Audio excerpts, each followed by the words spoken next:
this equipment in pristine order. Don't touch that! It's my lunch. GoldenEye wasn't just Pierce Brosnan's debut as Bond, it was a franchise resurrection that almost never happened. Behind the iconic action sequences and memorable villains lie stories of near disasters, last-minute casting changes, and real-world controversies that shaped cinema history. From world record stunts gone wrong to military hardware borrowed from top-secret programs, this film pushed boundaries in ways audiences never realized. What you're about to discover will completely change how you watch this classic spy thriller.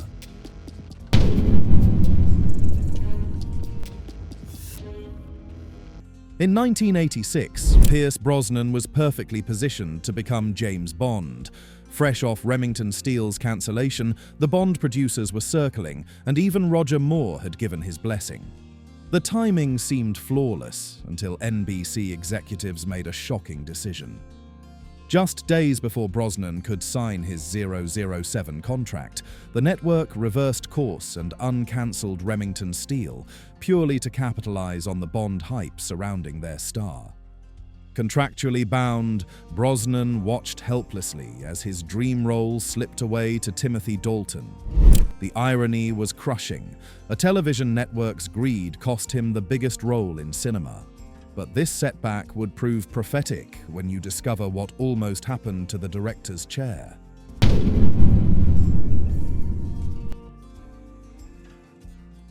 Before Martin Campbell took the helm, producers made an extraordinary offer to John Woo, Hong Kong's master of balletic gunplay. Fresh off Face Off's success, Woo could have brought his signature slow-motion doves and dual-pistol choreography to Bond's world. However, the action maestro turned them down, believing his operatic style wouldn't mesh with the spy franchise's established tone. Years later, after seeing GoldenEye's gritty, modern approach, Woo admitted he'd made a mistake. This was the one that got away. But the real stunts that made it into the film were even more death-defying than any director could imagine.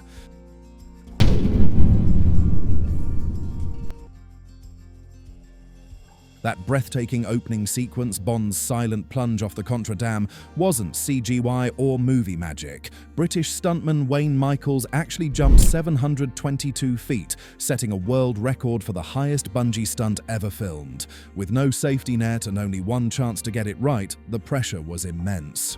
But here's the terrifying part. Michaels missed his mark by mere inches. One wrong angle would have sent him crashing into the concrete wall instead of the platform below. The shot that defined modern Bond openings nearly became a tragedy. The crew had no backup plan, no second take, just one heart-stopping moment that could have ended everything. Speaking of expensive mistakes, wait until you hear about the Ferrari incident.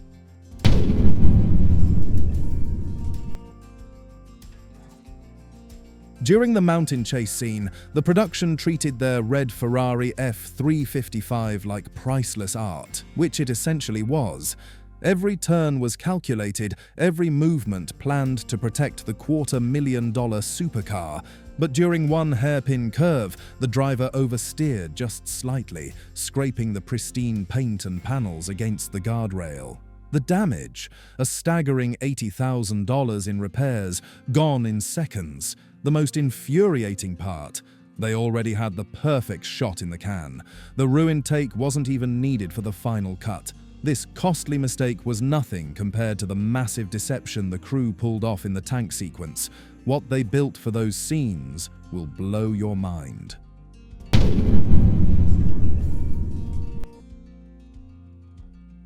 Bond's rampage through St. Petersburg looks authentic because the production built an entire Russian city from scratch.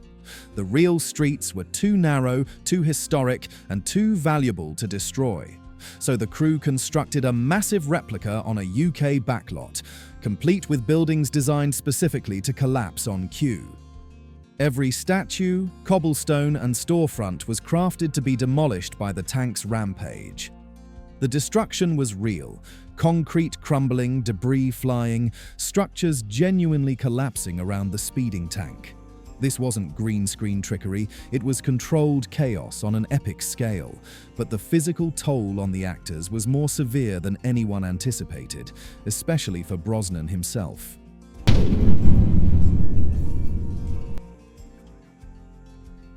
During the intense train fight with Sean Bean, Brosnan mistimed a fall and slammed his elbow against a steel rail. He felt something pop, pain shooting through his arm, but didn't call cut. Instead, he finished the entire scene, limped off set, and quietly iced his injury behind the trailers. By morning, the bruise had doubled in size, but Brosnan never told the producers. That scene made it into the final cut, and if you watch closely, you can see him clench for just a moment, fighting through genuine agony. This dedication nearly paled in comparison to the real-world drama that unfolded when they actually filmed in Russia.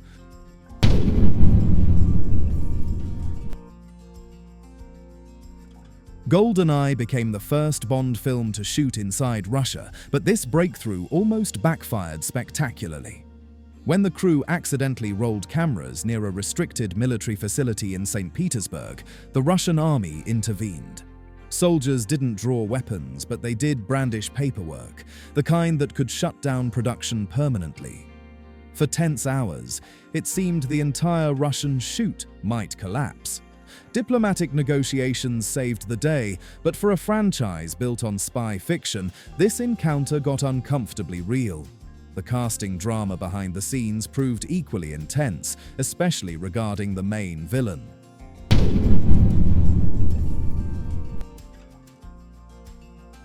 Fresh off his iconic Hans Gruber performance in Die Hard, Alan Rickman was the producer's first choice for Alec Trevelyan.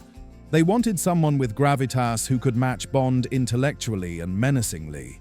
Rickman had the perfect voice, the calculating presence, and the proven ability to make threats feel genuinely dangerous. But he declined, refusing to play another cold-blooded antagonist so soon after redefining movie villains. This rejection forced the writers to completely reimagine Trevelyan, transforming him from a traditional bad guy into something more personal. Bond's former friend turned bitter enemy. Sean Bean brought wounded resentment instead of calculating evil, creating a villain who felt like Bond's dark reflection. But there's an even more surprising family connection hidden in the film.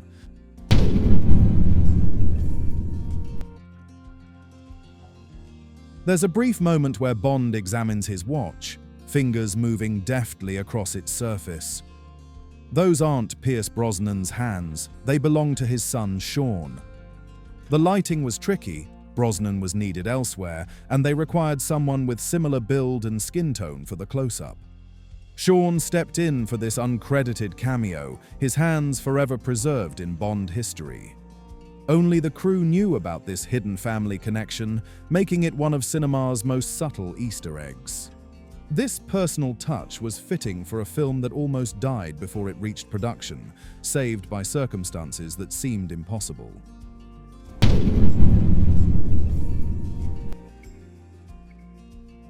After License to Kill, in 1989, James Bond didn't just go dormant, he nearly died permanently. Brutal legal battles between studios locked the character in limbo for 6 years. Scripts stalled, actors walked away, and Timothy Dalton eventually abandoned ship after waiting endlessly for resolution. By 1993, there was no production, no plan, just lawyers and silence. When GoldenEye finally entered production, it wasn't just a comeback, it was the franchise's last stand. If this film failed, Bond was finished. No backup plans existed, no safety nets. The studio had bet everything on Pierce Brosnan and Martin Campbell. The pressure was crushing, but success would vindicate a bold political stance Brosnan took.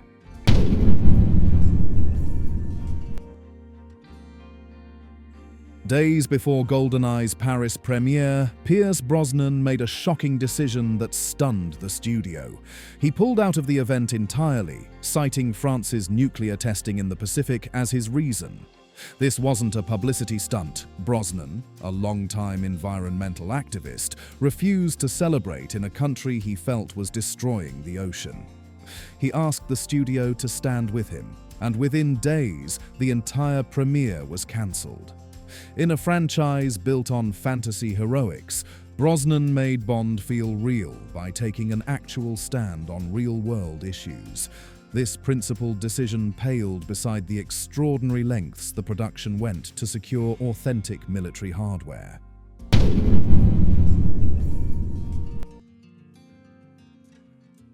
When the script called for cutting-edge military equipment, the production bypassed Hollywood props entirely. They tracked down actual military prototypes, machines that weren't supposed to exist publicly. The stealth ship came from Sweden, its angular design built for genuine radar evasion with classified maritime technology. The helicopter was a French Tiger prototype, still in testing phases and highly restricted. Getting permission required navigating government red tape, filing endless permits, and accepting constant security oversight.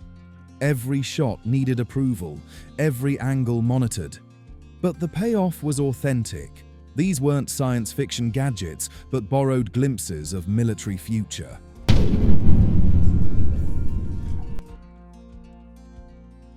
Famke Janssen's Xenia Onatop brought a new level of sensual violence to Bond films, particularly in her signature thigh-crushing kills. One scene proved too intense for the MPAA, a businessman's murder that blended seduction with sadism in ways that made censors uncomfortable. The early cut received immediate pushback: tone it down or face an X rating. Producers trimmed frames, softened sound effects, and adjusted camera angles to pass review. Even then, they barely scraped by with PG-13. This scene represented Bond's new edge, darker, more psychologically disturbing than previous entries.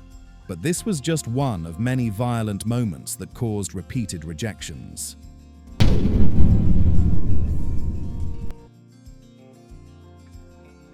GoldenEye was rejected by the MPAA 11 times before earning its PG-13 rating.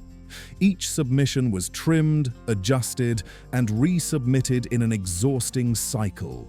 Censors flagged cold executions, lingering shots of corpses, and Xenia's kills that walked the line between seduction and sadism. Director Martin Campbell fought to maintain the film's edge without crossing into R-rated territory. It became a game of inches, removing blood splatter here, shortening death scenes there, cutting beats before bodies dropped. Every frame mattered in this delicate balance between artistic vision and commercial viability.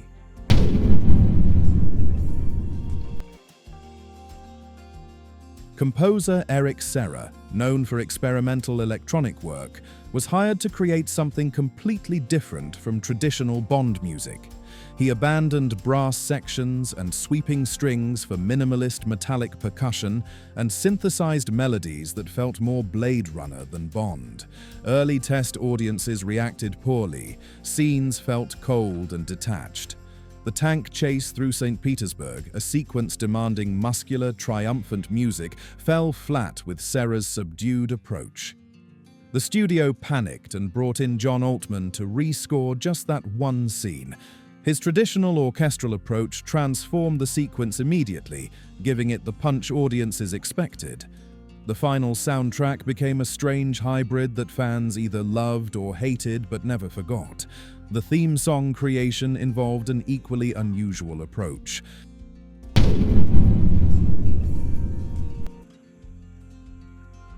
When U2's Bono and The Edge were commissioned to write GoldenEye's theme, they didn't head to a studio. Instead, they traveled to Jamaica, specifically to GoldenEye, Ian Fleming's actual estate where the original Bond novels were written. Sitting at Fleming's desk, staring at the same ocean view that inspired the spy stories, they crafted a dark, torch song melody that captured the location's mystical atmosphere. They sent their composition to Tina Turner, who added her distinctive fire to create the final version. This wasn't just music creation, it was a circle completing itself. connecting Bond's literary past with his cinematic future. The opening sequence underwent an equally significant transformation.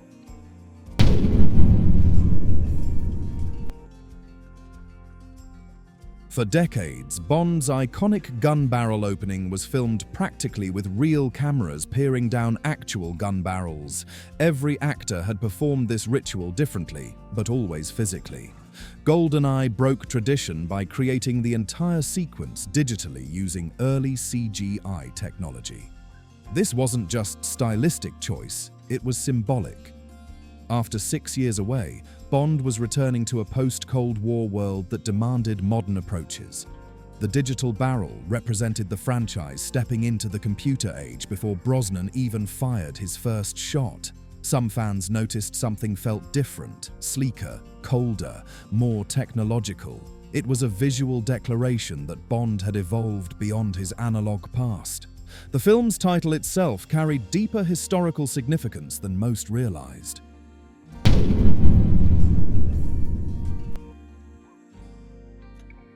Before Ian Fleming created James Bond, he served as a British intelligence officer during World War II. One operation he worked on was codenamed GoldenEye, a real mission designed as a contingency plan if Germany invaded Spain. Fleming never forgot this codename. When he purchased his Jamaican estate and began writing spy novels, he named his home GoldenEye as tribute to his intelligence service. The filmmakers weren't just choosing a catchy title, they were honoring the real-world operation that helped inspire Bond's creation. This connection between fact and fiction extended to the casting transition that brought Brosnan to the role.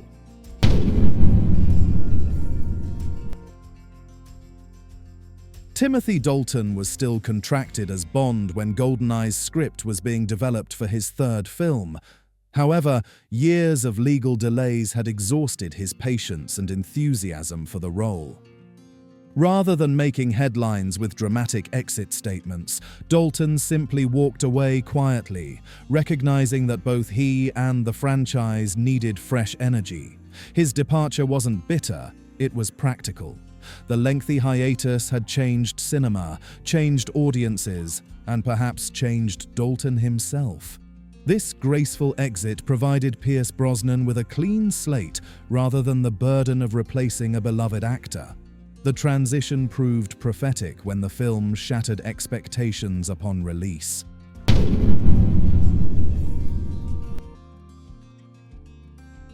After 6 years of absence, critics questioned whether Bond remained relevant in a post-Cold War world.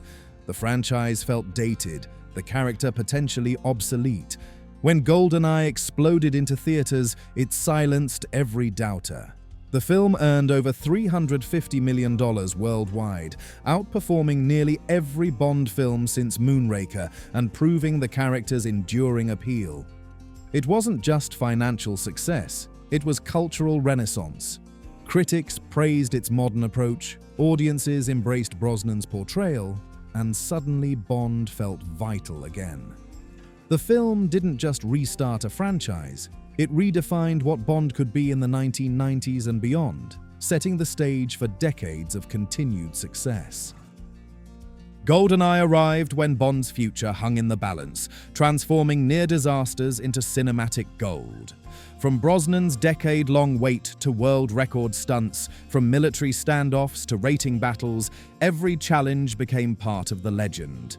This wasn't just another spy film, it was proof that great cinema emerges from chaos, creativity, and the courage to take impossible risks. Sometimes the best stories happen behind the camera,